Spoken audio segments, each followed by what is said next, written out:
تو اب یہ جو میٹافور ہے یہ یہاں پر ختم نہیں ہوا, ابھی اس کا دوسرا حصہ ہے. دوسرا حصہ کیا ہے کہ وہ بچہ الٹا اسی کلی سے ناراض ہو جاتا ہے کہ یہ کیا, میں نے تو تمہیں اتنی توجہ دی, تمہارے لیے اپنا میں نے گیم کا وقت جو ہے وہ تمہارے اوپر صرف کر دیا, میں تمہاری خاطر کہیں گیا نہیں, میں تمہارے اوپر ہی بیٹھا رہا, تمہیں ہر چیز پرووائڈ کی, اپنا وقت, اپنی صلاحیت, ہر چیز, اور تم تو تھی ہی نہیں اس قابل.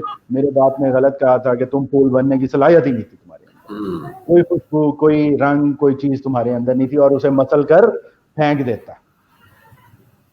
اب وہ جو کلی جس کی ایک ایک پنکھڑی اتار کر پھینک دی گئی اور پھر اس کو مسل دیا گیا, تو اگر غور سے دیکھا جائے تو کہیں ہم اپنے بچوں کے ساتھ اسی طرح تو نہیں کر رہے. بچوں کو اللہ تعالیٰ نے صلاحیتیں دی ہیں, لیکن ان صلاحیتوں کو, اس فطرت کو, اس جبلت کو جو گاڈ گفٹڈ ہے, کریٹیوٹی ہے, ایچ اینڈ ایوری تھنگ, اللہ نے سارا ہمارے خمیر میں گوندھ کر رکھی ہوئی ہیں چیزیں, ملغوبہ بنایا ہوا ہے, وہ اپنے ٹائم پر کھلنی ہے, اپنے ٹائم پر ان کا ظہور ہونا ہے. ہم جلد بازی میں, پریشانی میں, اضطراب میں اور پرفیکشنزم کے نام پر اس کے ساتھ زیادتی کرتے ہیں اور اس کی صلاحیتوں کی پنکھڑیوں کو ایک ایک کر کے توڑ ڈالتے ہیں اور اس کو مسل ڈالتے ہیں, اور پھر ہم اسے کیا کہتے ہیں کہ یہ تو اپنا اس قابل ہی نہیں تھا, اس کے اندر تو یہ صلاحیت ہی نہیں تھی.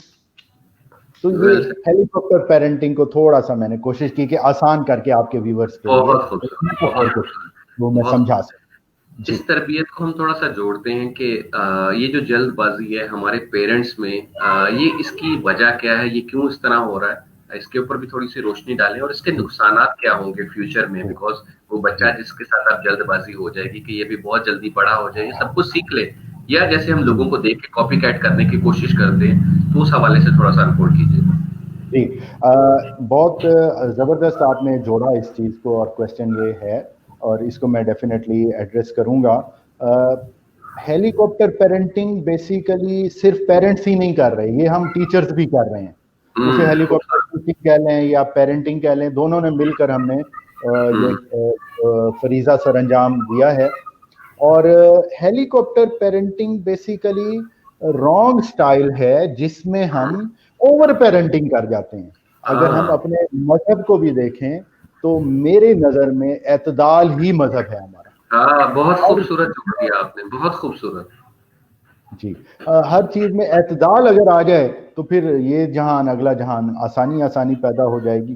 اب ریسرچر یہ کہتے ہیں کہ اوور پیرنٹنگ اور ہیلی کاپٹر پیرنٹنگ کے نتیجے میں چند بنیادی معاشرتی اور نفسیاتی مسائل پیدا ہوتے ہیں. مثلا بچہ جب بڑا ہوتا ہے 18 سے 25 سال کی عمر میں جب پہنچتا ہے بلوغت کی ایج میں, تو وہ بعض کا اللہ نہ کرے کسی کا بچہ اس سائڈ پر جائے, وہ چلا جاتا ہے شراب نوشی کی طرف, نشہ آور ادویات کے استعمال کی طرف, یا پھر اس کے اندر سگریٹ نوشی اور اس طرح کی چیزیں, ایڈکشن. ہاں, ایڈکشن آسان الفاظ میں.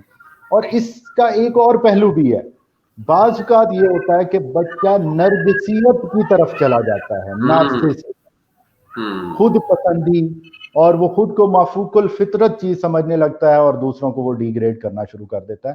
تو یہ دونوں طرح کے مسائل جو ہیں بہت ہی خطرناک ہیں, نہ صرف پیرنٹس کے لیے, نہ صرف ان بچوں کے لیے, بلکہ آنے والی نسلوں اور پورے معاشرے کے لیے. اب دوسرا حصہ آپ کے کویسچن کا یہ تھا کہ اس کی وجوہات کیا ہیں, یہ کیوں ہو جاتی ہیں. میں پھر کہوں گا کوئی پیرنٹ شاید جان بوجھ کے ایسا نہیں کر رہا ہوتا, جس طرح بچہ جان بوجھ کے نہیں کر رہا تھا, وہ بس دیکھنا چاہتا تھا, تجسس تھا کہ میں جلدی اس کو پروان چڑھا لوں اور دیکھ لوں. تو پہلی وجہ ہے پرفیکشنزم. پرفیکشنزم کو میں تھوڑا سا آسان اگر کروں تو اگر ہم پرفیکشنزم کے پیچھے بھاگیں گے, پرفیکٹ ہونا چاہیں گے, تو کریٹیوٹی زیرو ہو جائے گی. میں کیمسٹری کا بندہ ہوں, آپ کو پتا ہے, پہلے بھی میں ایک ایکویشن آپ کو بتا چکا ہوں آڈینس کو. تو perfectionism inversely proportional to creativity. کیا مطلب؟ میں نے ایک گلاس ایک جگہ سے اٹھانا ہے اور ہمیشہ ادھر ہی رکھنا ہے, یہ پرفیکشنزم ہے. تو ڈیفینیٹ بات ہے اس میں کریٹیوٹی کبھی بھی نہیں آ سکتی. تو ہم نے کریٹیوٹی کو جو ہے وہ نرچر کرنے کی بجائے اس کو دبا دیا, ختم کر دیا. تو ہم کیا چاہتے ہیں اپنے بچوں سے کہ ہمیں 20 میں سے 20 نمبر چاہیے, تمہاری لکھائی اچھی ہونی چاہیے. ایک اور ظلم کرتے ہیں بچوں کے ساتھ, ہم انہیں کہتے ہیں تمہاری رائٹنگ ٹھیک نہیں ہے. Writing is something else, handwriting کچھ اور ہے. ہینڈ رائٹنگ غلط ہو سکتی ہے, خراب ہو سکتی ہے. جب ہم اسے کہتے ہیں رائٹنگ ٹھیک نہیں ہے تو وہ رائٹنگ کرنا ہی بھول جاتا ہے, کچھ لکھ ہی نہیں سکتا. تو اس میں تھوڑا سا ڈفرینشیٹ کرنا چاہیے. اور بچوں کے ساتھ ہم مینرز کے نام پر ان کو روبوٹ بنانا چاہتے ہیں. اور اگر آپ مجھے اجازت دیں, میرے پیرنٹس, میں خود بھی پیرنٹ ہوں, استاد ہوں, ناراض نہ ہوں, تو ہمیں بچہ نہیں چاہیے, معذرت کے ساتھ بچہ جمورہ چاہیے. بہت خوبصورت ایکسپلینیشن دی کہ جیسے ڈگڈگی ہم بجائیں ویسا ہی وہ ڈانس دکھائے. اگر اس کو سسرال جانے کا کہیں تو سسرال چلا جائے, اسے کو الٹ بازی کھانے کا کہ تو الٹ بازی کھا لے. مطلب یہ کس طرح کی سوچ ہمارے اندر پروان چڑھ چکی ہے. جی, تو اس میں ٹیچرز کو بھی میں پیغام دینا چاہوں گا آپ کے اس خوبصورت پلیٹ فارم کے توسط سے کہ خدا را, میں نے تو بڑی دیر سے سمجھا ہے, ان چیزوں کو آپ جلدی سمجھ جائیں تاکہ ہماری نسلیں جو ہیں وہ بگاڑ سے بچ جائیں. اور ایک اور چیز بڑی مزے کی, پرفیکشنزم میں اگر آپ اجازت دیں, کہ ہم بچے سے ڈیمانڈ کرتے ہیں 20 میں سے 20 نمبر. ہر بچہ 20 میں سے 20 نہیں لے سکتا, وہ اس لیے بنا بھی نہیں ہے. کوئی 18 لے گا, کوئی 15 لے گا, کوئی 12 بھی لے گا. مختلف پروفیشنز ہیں دنیا میں, مختلف فیلڈز ہیں, ہر فیلڈ میں ایک ڈفرینٹ ذہانت, ایک صلاحیت, انٹیلیجنشیا اللہ نے رکھا ہوا ہے, وہ اس فیلڈ میں جائے گا. وہ ضروری نہیں ہے میتھ میں اچھا ہو جس نے اردو کی کوئی کتاب لکھنی ہے یا اردو میں کوئی نیا کام کرنا ہے. میں ایک مثال دے رہا ہوں. تو چلیں یہاں تک ٹھیک ہے, ہم نے اسے کہہ دیا کہ بس اتنے نمبر رٹا لگا کے لے لو. اور جب وہ, اب میں یہ بڑی کڑوی شاید بات کرنے لگا ہوں, جب بچہ کامیاب ہوتا ہے تو وہ کامیابی والدین کی اور اساتذہ کی ہوتی ہے. اب اگلی بات میری سمجھ گئے ہوں گے آپ شاید, جس طرح آپ مسکرا رہے ہیں. اور جب وہ ناکام ہوتا ہے تو صرف بچہ ہی ناکام ہوتا ہے, اونرشپ نہیں. اور میں اپنی بات بتاتا ہوں کہ جب میرے پاس پیرنٹس آتے ہیں کہ بچہ پہلے تو بڑے اچھے نمبر لے رہا تھا, اب وہ فیل ہو گیا, میں کہتا ہوں میں نے تو پہلے بتا دیا تھا آپ کو کہ یہ پاس ہو ہی نہیں سکتا, یہ تو فیل ہی ہوگا. تو میں پھر فیس کس چیز کی لے رہا ہوں, میں کام کس چیز کا کر رہا ہوں. اگر مجھے پتا لگ گیا ہے کہ یہ بچہ اس قابل نہیں ہے تو جس قابل ہے ادھر بھیج دوں. اگر نہیں یہ کر سکتا تو کم از کم اس کو اتنا تو کر دینا کہ وہ 33% پر آ جائے اور کم از کم پاس ہو جائے اور کوئی ڈگری لے کر یہاں سے چلیں, عزت سے چلا جائے. اور دوسری راحت صاحب کوشچن ہے, ڈاکٹر اپنا ہے انگلینڈ سے, وہ پروگرام کو ریگولر ویور ہیں ہمارے. وہ کہہ رہی ہیں کہ پیرنٹس جو ہیں وہ بورن پیرنٹنگ سکلز لے کر تو نہیں پیدا ہوتے نا, وہ لرن کر رہے ہوتے ہیں ساتھ کے ساتھ ایکسپیرینس سے. تو بچوں کو بھی کچھ مارجن دینا چاہیے, کریٹیسائز کرنا چاہیے. تو میں تو یہ پیرنٹنگ کے ہر شو میں کہتا ہوں کہ پیرنٹنگ ایک آرٹ ہے جس کو سیکھنے کی ضرورت ہے. تو اس کے اوپر کیا کمنٹ کریں؟ مجھے سر آپ کی آواز درمیان میں کٹی ہے, اینڈ پہ میں سن سکتا ہوں. یہ سامنے آپ کے میسج ہے, آپ دیکھ سکتے ہیں. جی, parents are not born with parenting skills, بہت زبردست بات. دیکھیں حضرت واصف علی واصف فرماتے ہیں لا علمی کا احساس علم ہے. جسے یہ احساس ہو گیا کہ مجھے یہ اسکل نہیں آتی تو وہ ڈیفینیٹلی سیکھنے کی طرف چلا جائے گا, اور جب سیکھنے کی طرف جائے گا تو وہ ڈیفینیٹلی اچھی چیزیں کرے گا. اب سیکھنے کا ایک معیار تو یہ ہے کہ آپ پیرنٹنگ ورک شاپس لے لیں, کتابیں پڑھ لیں, آپ کا شو دیکھ لیں اور باتیں سن لیں لوگوں کی, لیکن اس کا جب تک پریکٹیکل امپلیمنٹیشن نہیں ہوگی وہ نہیں ہو سکتا. اور پیرنٹنگ کوئی ہارڈ اینڈ فاسٹ سائنس یا رولز نہیں ہے, پیرنٹس ٹو پیرنٹس اور چلڈرن ٹو چلڈرن یہ ویری کرتی ہے. اب اس کا آسان سا حل جو میں سمجھ پایا ہوں کویسچن کو جلدی سے شاید, وہ یہ ہے کہ ہم دو چیزیں دیکھیں کہ پیرنٹنگ کے دوران میرے اندر کوئی مثبت تبدیلی آ رہی ہے. مثلا میں پہلے جھوٹ کہیں بول دیتا تھا, اب میں نہیں بولتا. میں وقت کی پابندی نہیں کرتا تھا, میرا بچہ روتا تھا اسکول میں کھڑا ہو کے, میں اب وقت کی پابندی کرنے لگا ہوں. مثبت تبدیلیوں کی ایگزامپل دے دی میں نے دو. تو اس کا مطلب ہے پیرنٹنگ میری صحیح ڈگر پر چل رہی ہے. اور ایک اور پہلو اس کا, جب میں بچے میں کوئی غلط چیز دیکھوں تو سب سے پہلے میں اپنے اندر دیکھوں کہ یہ چیز اس نے مجھ سے تو نہیں سیکھی کہیں. میں تو